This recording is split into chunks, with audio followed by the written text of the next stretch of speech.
back to Peepod Cove Reaction. We break down the culture, the controversy, and everything in between here. Today, we're reacting to a wild episode of No Jumper podcast with Adam22 on the mic. And I don't know the name of the other people that's going to be sitting at the table. You know, I watch No Jumper every once in a while. But apparently one of them claims that he knows Dody6's dad, father. And we're going to bring up some talking points about the homelessness, the rug use, you know, things like that. He appeared on Kendrick Lamar's song, Hey Now.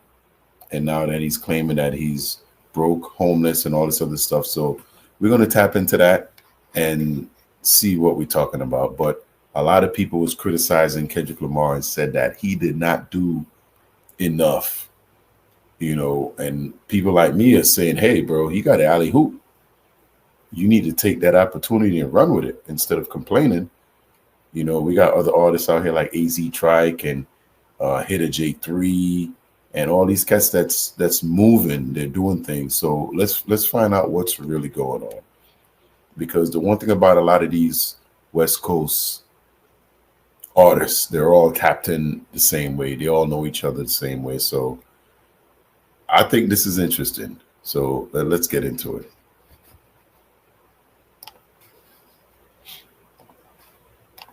All right. A lot of news out here. Dody6 on probably the greatest, most sustained crash out we've seen in modern times. He's apparently on meth. I thought that was a secret.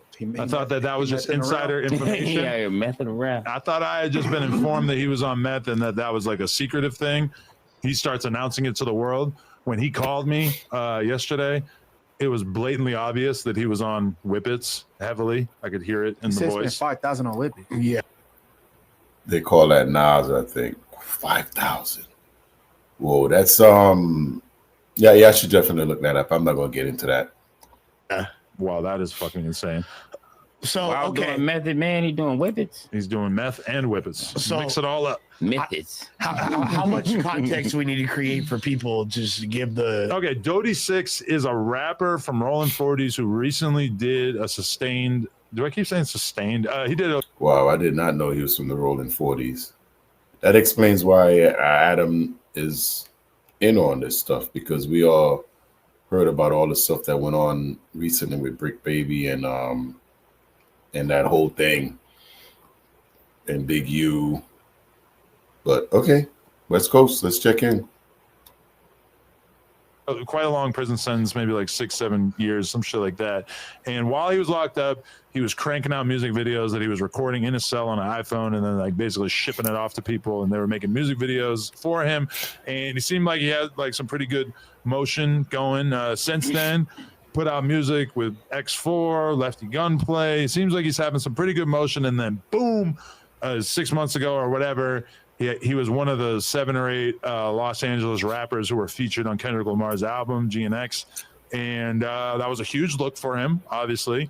But in recent times, over the course of the past week or so, we've started to see more and more erratic behavior from Dody6, dissing people on his Instagram story, saying crazy shit, and all kind of like... And like I said in my other video, a lot of people can't handle the fame. Once they get in the spotlight, they don't always know what to do with it.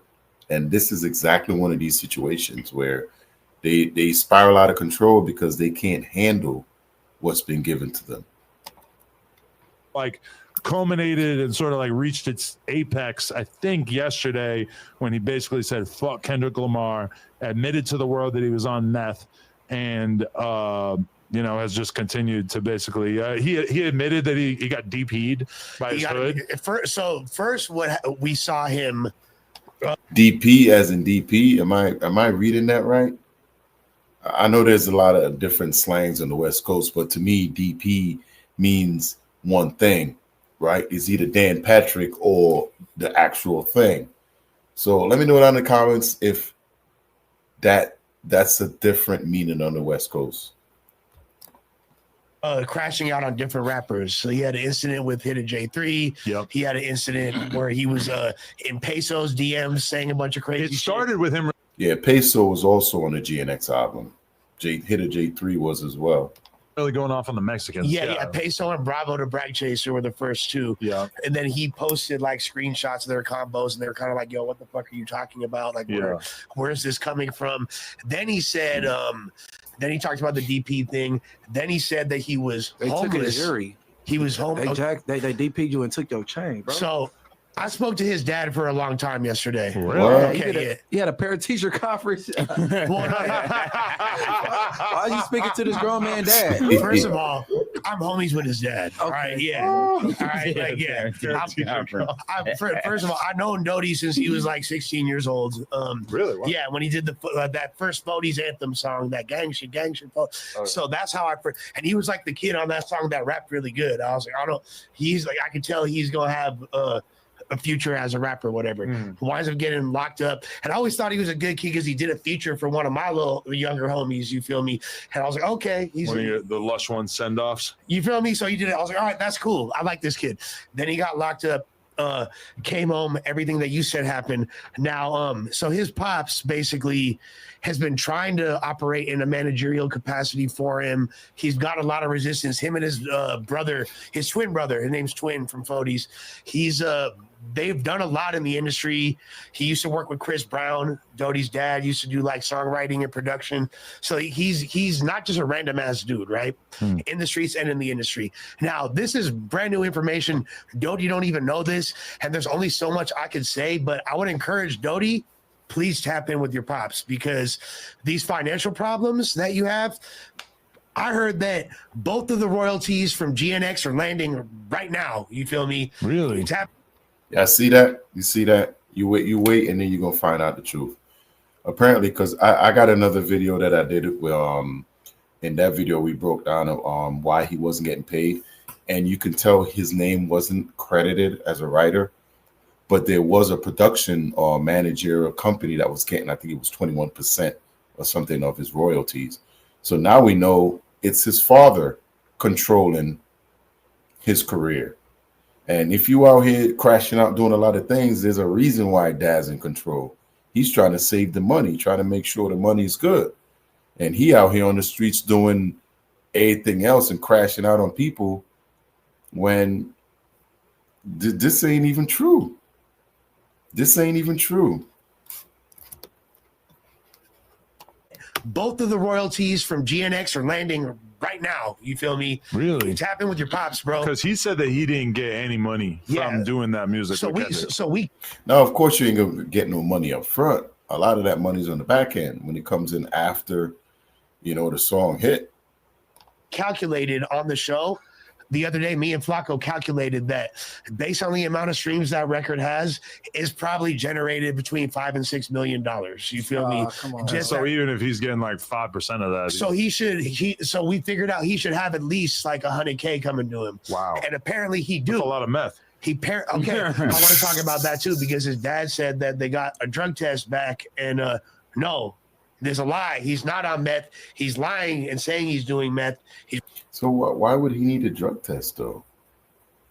Oh, he was in prison. You think he might still be on parole or something? That could be why he. But why would you say that knowing you're not on it? Is that what do they call it? Nas? Is it that strong that it makes you think of stuff like that? I don't know. Let me know down in the comments. He's really just on Nas. What? Hey, so hold on. His dad got a drug test on him? Or I believe it's like his mother who drug tested him. And here's the other thing. He has a deal.